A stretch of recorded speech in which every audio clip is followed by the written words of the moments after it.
और अब कुछ खबरें जिलों से।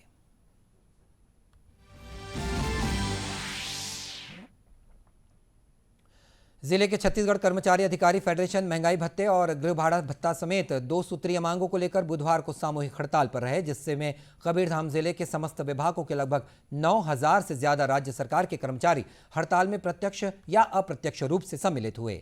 इस दौरान उन्होंने अपनी मांगों को लेकर मुख्यमंत्री के नाम जिला कलेक्टर को ज्ञापन भी सौंपा।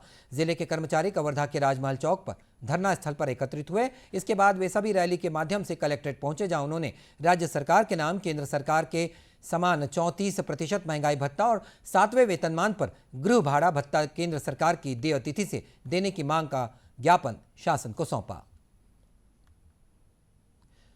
27 दिनों तक चलने वाला बस्तर के गोंचा पर्व के तहत गुरुवार को नेत्रोत्सव विधान से पूरा किया जाएगा। इसके बाद भगवान जगन्नाथ, देवी सुभद्रा और बलभद्र के दिव्य दर्शन होंगे।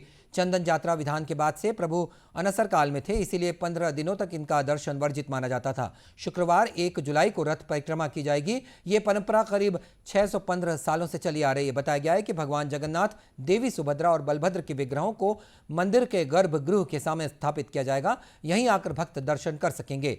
गोंचा पर्व समिति के सदस्यों ने बताया कि देव स्नान, ज्येष्ठ पूर्णिमा, चंदन यात्रा विधान के बाद 15 दिनों तक प्रभु का दर्शन भक्त नहीं कर पाते हैं। इसके बाद नेत्रोत्सव विधान के समय जब भक्तों को प्रभु दर्शन देने होते हैं तो यही आध्यात्मिक मिलन ही नेत्रोत्सव कहलाता है। रथ निर्माण का काम पूरा बस्तर में 27 दिनों तक चलने वाले गोंचा पर्व के लिए रथ निर्माण का काम लगभग पूरा हो गया है।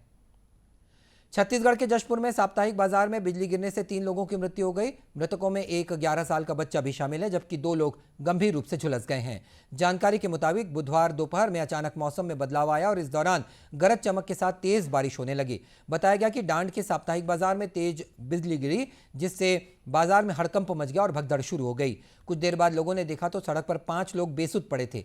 सभी झुलसे लोगों को सन्ना के अस्पताल ले जाया गया, जहां डॉक्टरों ने संजू राम, भिखना राम और विजय मिंज को मृत घोषित कर दिया। अन्य 2 लोगों को उपचार अस्पताल में जारी है।